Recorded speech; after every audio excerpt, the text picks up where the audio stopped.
আসসালামু আলাইকুম। আজকে আমরা দেখব কম্পাইলার ডিজাইনের ফেজ অফ কম্পাইলারের ভিডিও লেকচারটি। আমি খুব সহজে এবং খুব ছোট্ট একটা লেকচারের মাধ্যমে এই ভিডিওটি কমপ্লিট করার চেষ্টা করব। আশা করি আপনারা খুব সহজে সেটা বুঝতে পারবেন। তো প্রথমে আমাদেরকে একটু বুঝে নিতে হবে যে আসলে আমাদের কম্পাইলারটা কীভাবে কাজ করে। তো আমরা যখন আমাদের কোনো সোর্স কোডটা লিখি, অর্থাৎ আমরা যখন আইডিয়াতে আমাদের কোডগুলো লিখি, সেটাকে আমরা বলে থাকি হচ্ছে সোর্স কোড।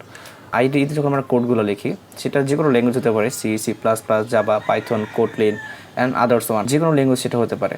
সেখানে যখন আমরা কোডগুলো লিখি, সেই কোডগুলোকে আমরা বলে থাকি হচ্ছে সোর্স কোড। সেই সোর্স কোডগুলোকে যখন আমরা রান করি, যেই বাটনটা রান করছি সেটাকে আমরা বলে থাকছি হচ্ছে কম্পাইলার। তো কম্পাইলার যখন সেই বাটনগুলোকে রান করে, সেই যে সোর্স কোডগুলো আমরা লিখি, সেই সোর্স কোডগুলোকে কম্পাইলার নিজের মতো করে বোঝার জন্য বা বোঝানোর জন্য কিছু কাজ করে থাকে, এবং সেই কাজগুলোকেই আমরা বলে থাকি হচ্ছে ফেজ অফ কম্পাইলার। কম্পাইলার যে ফেজগুলোর মাধ্যমে কাজ করে থাকে সেগুলো নিয়ে এখন আমরা ভিডিওতে দেখব। এখানে 6টা ফেজ আমরা দেখতে পাচ্ছি। That is lexical analyser, syntax analyser, semantic analyser, intermediate code generator, code optimisation এবং কোড জেনারেটর। অর্থাৎ এই 6টা ফেজের মাধ্যমে একটা কম্পাইলার তার সম্পূর্ণ কাজটা করে থাকে।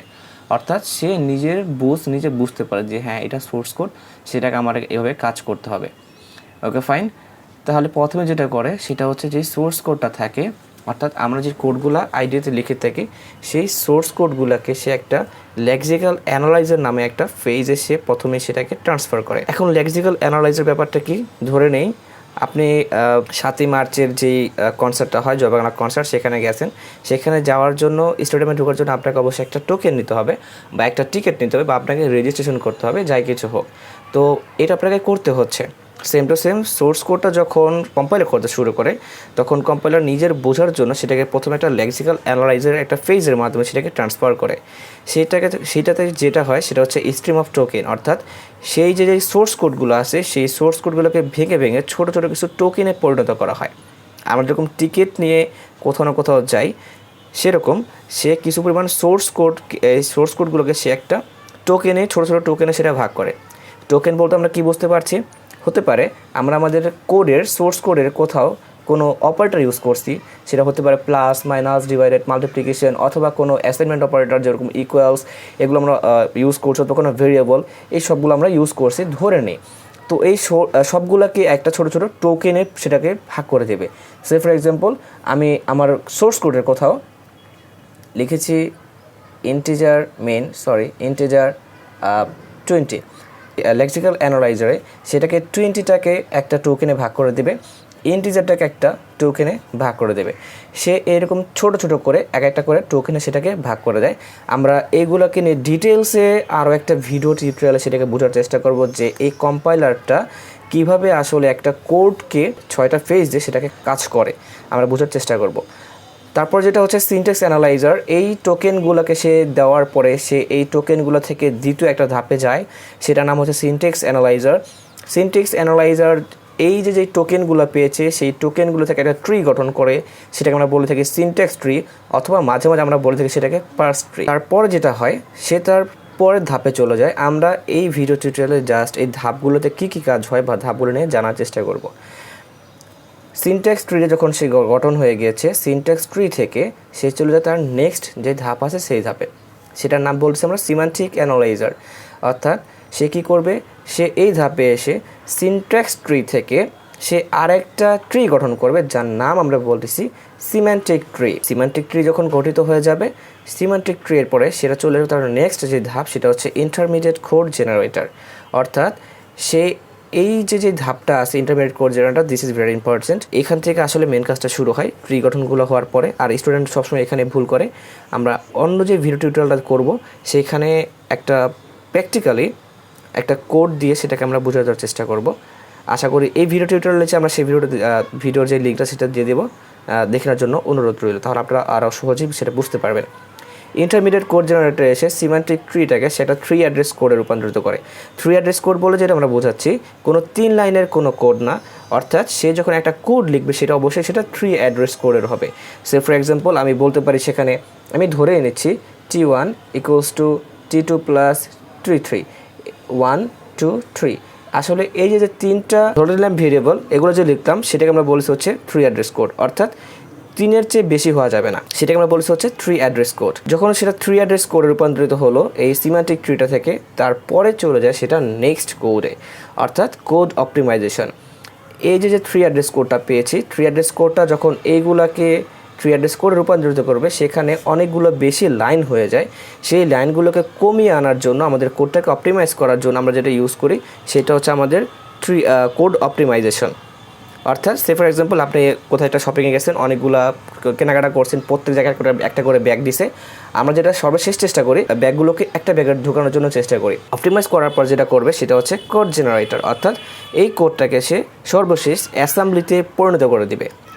তো আমরা যে লাইনগুলো লিখেছিলাম, suppose integer main, suppose a = 20, b = 50, এগুলো সে কম্পাইলার বুঝতে পারে না। কম্পাইলার যার জন্য কী করে, এই 6টা ফেজের মাধ্যমে কাজ করে সেটাকে একটা অ্যাসেম্বলিতে কনভার্ট করে, নেক্সট বাইনারিতে কনভার্ট করার পরে আমাদেরকে আউটপুট দেয়। ওকে, এইভাবে 6টা ফেজের মাধ্যমে কম্পাইলার কাজ করে থাকে। এই 6টা ফেজ আবার পার্ট অ্যান্ড পার্সেলি 2টা টেবিলের সাথে যুক্ত থাকে, সেটা হচ্ছে সিম্বল টেবিল ম্যানেজার, একটা হচ্ছে এরর হ্যান্ডেলার। অর্থাৎ যদি আমাদের এই কাজগুলো করার মাঝে কোনো একটা ফেজের মাঝে কোনো প্রকার কোনো ইরোর চলে আসে, তখন ইরোর হ্যান্ডেলার সেখানে ইরোরগুলো হ্যান্ডেল করতে শুরু করে।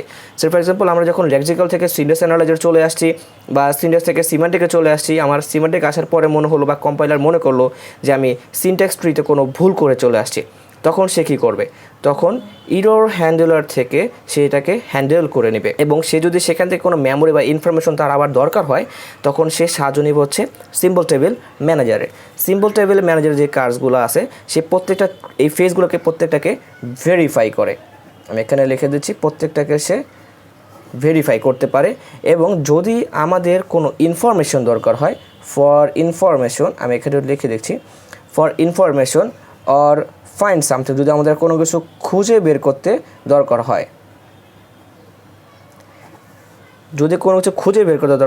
এই প্রত্যেকটা ফেজ যখন আমরা চালাবো, এর আগের কোনো ফেজ থেকে কোনো একটা ইনফরমেশন কিছু দরকার হয়, তখন কম্পাইলার এই সিম্বল টেবিল ম্যানেজার থেকে সেটাকে সহযোগিতা নেয়। সে ফর এক্সাম্পল, সে যখন ইন্টারমিডিয়েট কোড জেনারেটর আসছে বা কোড অপটিমাইজেশনে আসছে, তো সে তখন ইন্টারমিডিয়েটে আসার পরে তার মনে হলো সে সিম্যান্টিক থেকে কোনো একটা ইনফরমেশন তার দরকার, তখন সে সিম্বল টেবিল ম্যানেজারের কাছ থেকে এই ইনফরমেশনগুলো নেবে। কারণ এই প্রত্যেকটা সোর্স কোড থেকে শুরু করে শেষ পর্যন্ত প্রত্যেকটা ইনফরমেশন বা সব কিছু এই সিম্বল টেবিল ম্যানেজারের মাধ্যমে কাছে স্টোর হয়ে থাকে। দ্যাটস ওয়াই এই ইনফরমেশনগুলো যে কোনো ফেজ, কোনো ইরোর পেলে বা কোনো কিছু দরকার হলে সে সিম্বল টেবিল ম্যানেজার অথবা ইরোর হ্যান্ডেলের কাছ থেকে সে নিতে পারে। আমরা যে প্রথমে এই লেক্সিক্যাল থেকে যখন ইন্টারমিডিয়েট কোড জেনারেটর পর্যন্ত এই 4টা ধাপকে আমরা বলে থাকি হচ্ছে একটা ফেজের, অর্থাৎ কম্পাইলারের ফ্রন্ট এন্ড, এবং শেষের এই 2টা ধাপকে আমরা বলে থাকি ব্যাক এন্ড। আমি একটু নিচে লিখে দিলাম জায়গার অভাবে, ব্যাক এন্ড। অর্থাৎ যখন এই 4টা ধাপ পর্যন্ত কাজ চলে, সেটা হচ্ছে তার যে প্রাথমিক যে অবস্থাটা আছে সেই পর্যন্ত সেটা নিয়ে সে কাজ করে, যেটা আমরা ফ্রন্ট হিসেবে ধরে নেই, সেটাকে বলে হচ্ছে আমরা ফ্রন্ট এন্ড। এবং শেষের যে 2টা ধাপ, সেখান থেকে আমরা আউটপুট পেতে শুরু করি বা আউটপুটের কাছাকাছি চলে আসে, দ্যাটস ওয়াই সেটাকে আমরা বলে থাকি হচ্ছে ব্যাক এন্ড। অর্থাৎ 4টা ধাপকে আমরা বলে থাকি ফ্রন্ট এন্ড। এবং এই যে ধাপগুলো আছে, সেই ধাপগুলোকে আমাদের সহজে মনে রাখার জন্য আমরা যেটা করতে পারি, সেটাকে আমরা কিছু ছোট একটা কোড আকারে মনে রাখতে পারি, যেটা হচ্ছে LSSICC। That means L A lexical analyser, S A syntax analyser, S A semantic analyser, I তে ইন্টারমিডিয়েট কোড জেনারেটর, C তে কোড অপটিমাইজেশন, C তে কোড জেনারেটর। এই ছিল আমাদের আজকের ভিডিও টিউটোরিয়ালটি। আর ইরোর হ্যান্ডেলার 3টা উপায় আসলে ইরোর হ্যান্ডেল করে থাকে, এবং সিম্বল টেবিল ম্যানেজার একটা কাজ আছে, সেটা আমরা নেক্সট ভিডিওতে দেওয়ার চেষ্টা করবো, আদারওয়াইজ এই ভিডিওটা খুব পরিমাণ বড় হয়ে যাবে। আশা করি এই ভিডিওটি বুঝতে আপনাদের খুব সুবিধা হয়েছে, বা যদি কোনো প্রকারের কোনো সমস্যা থেকে থাকে আমাদেরকে কমেন্ট করবেন, আমরা আপনাদের রিপ্লাই দেওয়ার চেষ্টা করব। সেই পর্যন্ত খুবই ভালো থাকবেন, এবং পরবর্তী ভিডিও টিউটোরিয়ালটি দেখার জন্য ধন্যবাদ সবাইকে।